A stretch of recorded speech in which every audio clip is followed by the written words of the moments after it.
તો કલાકાર કોલેબમાં આજે આપણી સાથે છે Drashti Bhuva. On behalf of 89.6 FM radio Rajkot, we welcome you. નમસ્કાર. એક નાનો એવો તમારો પરિચય આપશો? જય શ્રી કૃષ્ણ. હું છું દ્રષ્ટિ ભુવા. શબ્દોની કલમથી લોકોના દિલ સુધીની સફર. હું જસદણ તાલુકાના વેરાવળ ગામમાંથી બિલોંગ કરું છું અને હાલ મેં અમદાવાદમાં post graduation diploma in income tax કરીને અભ્યાસ પૂરો કર્યો છે. જ્યારે તમે લોકોએ મને ટોપિક આપ્યું ને કે તમારી રીતે તૈયાર કરવાનો છે, ત્યારે મેં ઘણું વિચાર્યું કે શું એવું બોલવું જોઈએ કે આ દુનિયા છે ને એ વસ્તુને નથી સમજતી. આજે જ્યારે મને આવડા પ્લેટફોર્મ પર બોલવાનો મોકો મળ્યો છે ત્યારે એ વસ્તુને મારે મૂકવી છે. અને મારો કન્ટેન્ટ તો છે ને એ હું જ્યારથી આવતી હતી ને ત્યારથી રસ્તા પર જ શરૂ થઈ ગયો હતો કે છે ને મને આ એક પથ્થર મળ્યો અને એ પુરુષ છે ને એ આ રસ્તા પર રખડતા એક પથ્થર જેવો છે કે આખો દિવસમાં હજારો લોકો ત્યાંથી નીકળતા હશે. કોઈ જોશે કે આ કેટલો રિસ્પોન્સિબલ છે, કોઈ જોશે કે આ શું કામ કરે છે, કોઈ જોશે કે આ અવારા તો નથી ને, પણ કોઈ આને સમજવાની ટ્રાય નહીં કરે. આજે એ ટ્રાય મારે કરવી છે. અને હું કહું ને કે મારી એક ટેવ છે કે દિલથી વાત કેવી એ મારી ટેવ હતી. દિલથી વાત કેવી મારી ટેવ હતી, પણ હતી બહુ પહેલાથી. અને આજે પાછી એ ટેવ હું લઈને આવી છું. જ્યારે છે ને મેં કન્ટેન્ટ ક્રિએટ કરવાનું સ્ટાર્ટ કર્યું ને ત્યારે મારે મારા પપ્પા અને ભાઈ વિશે બોલવું હોય ને તો એ લોકો એની લાઈફમાં જે રોલ નિભાવે છે ને એ તો મને મળી જ જાય છે. પણ પપ્પા એક પુરુષ તરીકે અને ભાઈ એક છોકરા તરીકે શું સ્ટ્રગલ કરે છે એ છે ને એ મને નથી જોવા મળતું. આજે મારે એ કેવું છે. આપણે છે ને નામ લઈએ ને કે મર્દ એટલે શું, એટલે છે ને બધાના માઇન્ડમાં પેલી ડેફિનેશન આવે કે મર્દ એટલે 6 ફૂટનો હોવો જોઈએ, રિસ્પોન્સિબલ હોવો જોઈએ, સ્ટ્રોંગ હોવો જોઈએ. પણ કોઈને એ નથી ખબર કે એ ડેફિનેશનમાં ફિટ થવા માટે એ મર્દની આખી જિંદગી વહી જાય છે. અને છે ને મને સૌથી વધુ ઇમોશનલ કરતી આ સોસાયટીની એ વાત કે બોયઝ ડુ નોટ ક્રાય. હું પૂછું કે શા માટે બોયઝ ડુ નોટ ક્રાય? જ્યારે એની મમ્મીને એ પેઇનમાં જોવે છે, જ્યારે એના પપ્પાને સ્ટ્રગલ કરતા જોવે છે, જ્યારે એની બેનની વિદાયને મેરેજ ટાઈમે એને જોવે છે, અને જ્યારે એક છોકરો અંદરથી તૂટી જાય છે ને ત્યારે રડે છે. એની અંદર પણ ઇમોશન્સ રહેલા છે. Boys are not robots. અને બસ એ વાત અલગ છે કે એને દેખાડતા નથી આવડતું.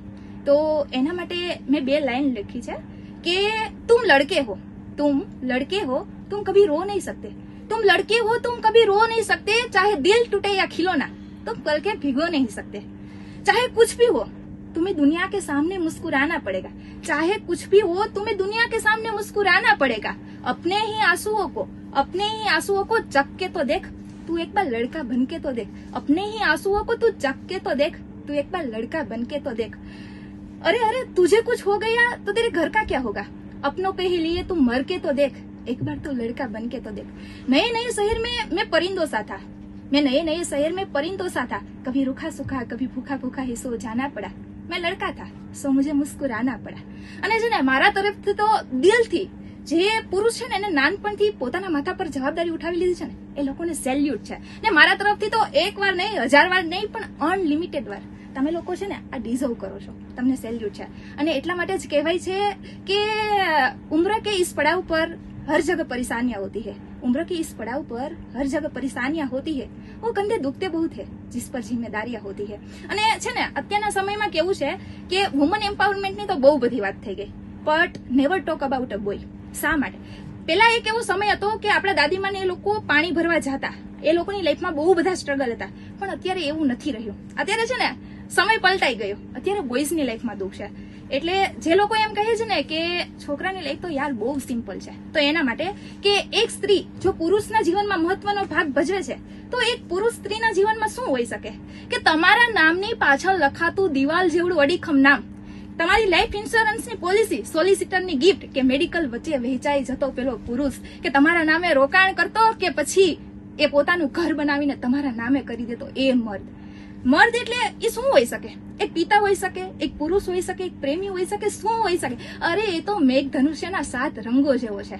એ 7 રંગોમાં સંવેદનશીલતા છે, સલામતી છે, સ્વીકૃતિ છે, સંવાદ છે, સંગાત છે ને સમર્પણ છે. એ પુરુષ છે. અને એ છે ને એ મેઘ ધનુષ્યથી તમારા જીવનમાં રંગો ભરી દે છે. અને અત્યારના સમયમાં છે ને મને એક બહુ હર્ટ કરતી વાત કે એક છોકરો છે ને નાનો હોય ને ત્યારે ક્યારે છે ને એના મમ્મીનો પાલવ ના છોડે, પણ એ જ છોકરો મોટો થઈ જાય કે એના મમ્મીને મૂકીને શહેરમાં રહેવા આવી જાય. પણ એની પાછળનું રીઝન શું? તો એક પંક્તિ દ્વારા कि कभी माँ के तानों से बीबी का दिल दुखता है तो कभी बीबी के कारनामों से माँ का कलेजा फटता है। तू एक के दिल का नूर है, तू एक के दिल का नूर है तो दूजे की मांग का सिंदूर है। अरे कौन समझेगा दिन भर की थकान से तू अपने ही आप से कितना झूठ बोलेगा। तू गेहूं सी चक्की में 2 बार पीस के तो देख, तू एक बार लड़का बन के तो देख, तू दिन रात सुबह शाम अपने ઉપર જવાબદારીઓ લેકે તો દેખ, તું એક બાર લડકા બન કે તો દેખ। અને છે ને પુરુષ છે ને એ કેવા હોય ખબર છે કે આપણે સ્ત્રીઓ છે ને ગમે એ વાતમાં એને ટોન્ટ મારીને કે ગમે એ કરીને એને કહી દેશું, પણ શા માટે એ લોકો નથી કહી શકતા? એ લોકો છે ને આમ પોતાની અંદર છે ને બધી વસ્તુ પેલી વેલ છે એ દિવાલ પર વીંટળાયેલી ના હોય એ રીતે બધું વીંટાળીને રાખે છે। અને છે ને કેટલું સાંભળવામાં સારું લાગે કે યાર એ તો છોકરો છે, એને નથી કચરા પોતા કરવાના, એને નથી કઈ કપડાં ધોવાના, નથી કઈ ઘરનું કામ કરવાનું, પણ એને દરરોજ સવારે ઉઠીને ઓફિસે જવાનું છે।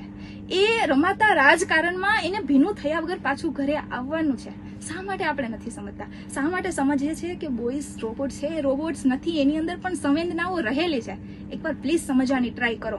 અને છે ને આમ બી મેઘધનુષ્યને જોવું હોય ને તો પેલા વરસાદને વરસવું પડે, એવી રીતના પુરુષના અંદરના જો મેઘધનુષ્યને જોવું હોય ને તો તમારે પેલા વરસવું પડશે, અને પછી એ તમારો જે સાથ આપશે ને એ ગજબનો હશે। તો જે લોકો એવું માને છે કે boys life are so simple, તો એને હું થોડુંક 2 પંક્તિ કહેવા માટે આવી છું। 2 पल सुकून का ढूंढते हैं, चांद तारों की हमारी फरमाइशें नहीं होती, हम लड़के हैं हमारा बस दिल रोता है, आंखें नहीं रोती। उगता हुआ सूरज हमें एक ख्वाब दिखाता है, उगता हुआ सूरज हमें एक ख्वाब दिखाता है, और ढलता हुआ औकात हमारा ना दर्द समझ पाता है कोई और ना जज्बात। हम हर सुबह जागते हैं लेकिन हमारी किस्मत सो जाती है, हमारी किस्मत सो जाती है। हम लड़के हैं हमारा बस दिल रोता है।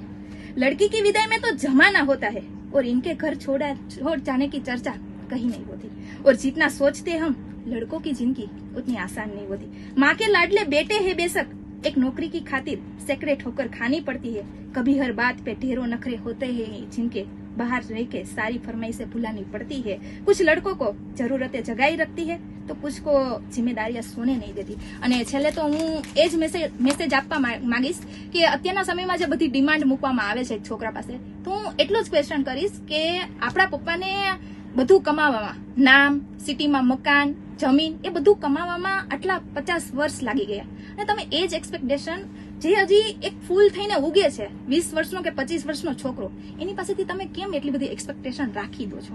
બસ, થેન્ક યુ। ગ્રેટ, આપે પુરુષોના ભાવો વ્યક્ત કર્યા, અને કેટલી સરસ લાગણીઓ જે પુરુષોની હોય, જે સમાજ એક અલગ નજરોથી જે પુરુષોને જોયા છે। પણ હું ખાલી એટલું જ કહેવા માંગુ છું કે ઘરે સાથીઓ ભલે સ્ત્રી કરે પણ ઉંબરે તોરણ બાંધવા તો પુરુષ જ જોઈએ। એટલે સરસ એ ભાવના સાથે આપે સરસ પુરુષોની લાગણી અમારા વતી તમે વ્યક્ત કરી। અને જ્યારે વધુ ગમે કોઈ ઓપોઝિટ જેન્ડર છે એના વિશે વાત કરતો હોય, સ્ત્રીઓ ઉપર તો ઘણું લખાણું છે, આપે પુરુષો ઉપર લખ્યું છે। આપના એ ભાવોને, તમારા વિચારોને સો સલામ। અને on behalf of 89.6 FM radio Rajkot, we are thankful to you. આમને આમ કલાના ક્ષેત્રમાં અવિરત આપ પ્રગતિ કરતા રહો, આપની કલમ ચાલતી રહે અને સૌની લાગણી વ્યક્ત કરતી રહે એવી ભાવના સાથે તમે બધા ક્યાંય ન જતા, તમે સાંભળતા રહેજો 89.6 FM રેડિયો રાજકોટ, રાજકોટનું પોતાનું એકમાત્ર કોમ્યુનિટી રેડિયો સ્ટેશન। હવે રાજકોટ બોલશે, દુનિયા સાંભળશે। Thank you so much everyone.